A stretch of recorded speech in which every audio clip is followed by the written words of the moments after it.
I'll watch some TV. It'll help me to relax. Welcome back to the Ren and Stimpy recap. Last week we talked about circus people, and today we're taking a look at Ren's pecs. And with these hands, I hold the fate of millions. So this is a simple title card that gets the job done perfectly. I like the imagery and the colors, although I think the red text doesn't work that well with the background. It's still great though, and the music is good as well.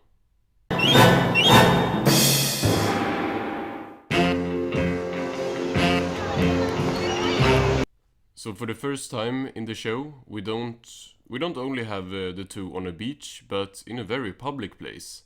So far, the episodes have either started with them in their house, or at least one of their houses, or them being outside, but never around this many people.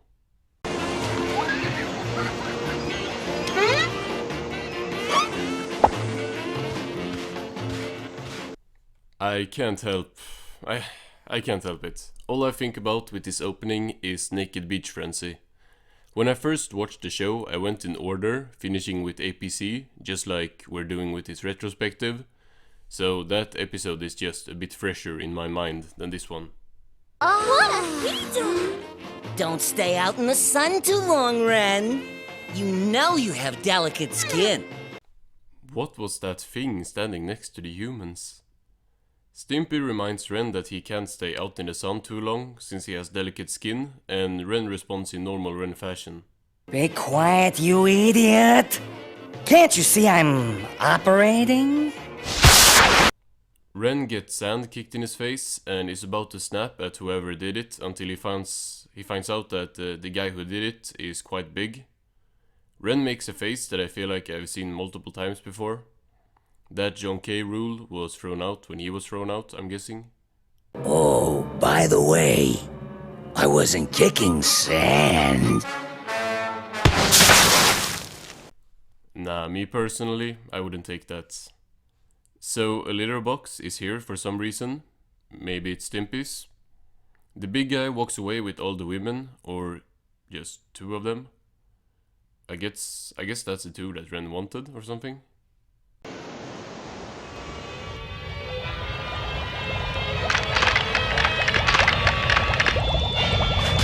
I feel like I'm getting epilepsy or something similar by just watching this. I always love Ren's freakout moments, but here it's like the whole screen is shaking, it's just making my eyes hurt. Stimpy is about to be slapped, but Ren changes his mind and his anger turns to sadness, as he's really sad about being a pathetic wimp. His words, not mine. If only I had huge pectoral muscles. This is something else that, just like the circus clowns in the last episode, was set up multiple seasons ago. Ren's pectoral muscles were referenced in the storybook intro in season 1, and it's just so nice seeing stuff like this come full circle.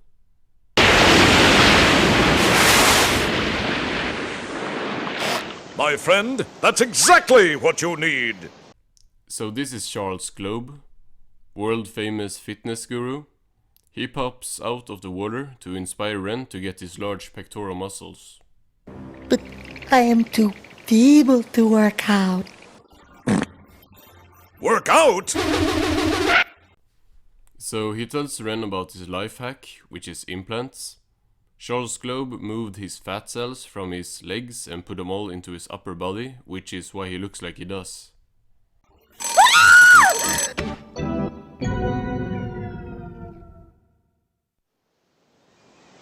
We get a really off-putting close-up of Ren's body as he realizes he has no fat cells to implant. Then we see Stimpy's butt with the sun shining behind it. You can have some of mine! Your fat cells? So this is a really out there episode concept. It's all good though, cause Stimpy pulls out his professional donor card, making sure this is all legit. Let's also talk about how bro has nail paint over his gloves. Paging Dr. Howard. Dr. Fine. Dr. Howard. So now the two are at the Institute of Pectology, ready to undergo this operation. Stimpy's butt is shaved, no surprise there. They try to get Ren to sleep now. Yes. If I don't make it. The operation begins and it's really uncomfortable to watch. The doctor grabs a knife and then starts cutting as blood flows up. Then he gets a clamp and then like 5 more as we see Ren's body twitching. Then the butt fat, of course.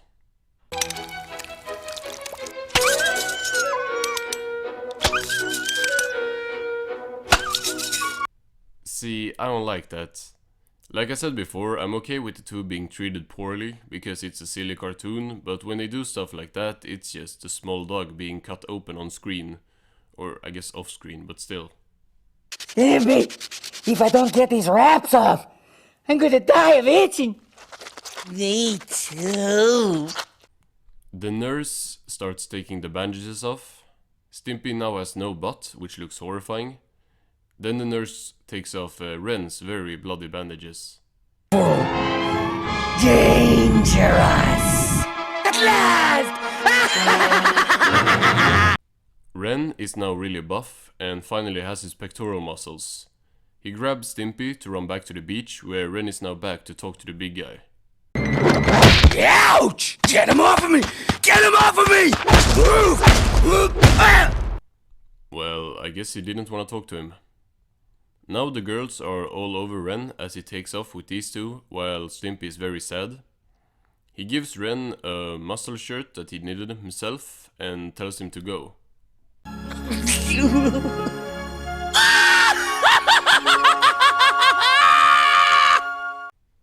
They gotta stop reusing this scream. It doesn't fit at all, really. Or whether it's fitting here or not is not even the problem.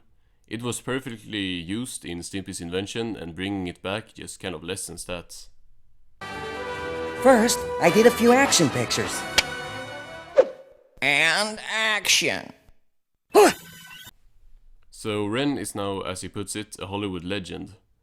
We start with the Gladiator film, where he fights Mr. Horse, and then get some really interesting photos, and then look who's back. That is with zero doubt Kowalski. Great to see him again, if only for a couple frames. Now here I sit, wallowing in the glory of my fame and fortune. Ren has an amazing place now. Not sure if he owns the entire skyscraper, but that would be awesome. He starts thinking about his old friend Stimpy, but in a twist, he is here, working as an assistant.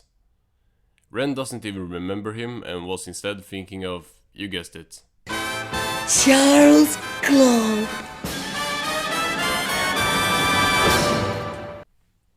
So I'm kind of surprised that's how the episode ended. Well, that's the point really. They build it up to be like the classic thing where Ren starts thinking about Stimpy and gives up everything to become his friend again, but then he just ends up forgetting who he is. This one was pretty good. I went in almost completely blind, and there was good stuff I had forgotten and less good stuff that I had forgotten. I think the story was entertaining, but this wasn't a very funny one, especially coming off of last week's episode. I also disliked some of the imagery here, specifically Stimpy's butt, or his lack thereof. That was just... ugh. Fun fact, this episode is a role reversal from the first pairing of the show. In Stimpy's Big Day and The Big Shot, Stimpy became a Hollywood star, while Ren was left unhappy, and here, well, the opposite happened. Stimpy was a lot nicer about the whole thing, but it makes sense that when he becomes famous, we get the heartwarming ending, but when Ren gets famous, he just couldn't care less about Stimpy. All in all, an okay episode. Join me next week where we are taking a look at An Abe Divided. Goodbye, folks.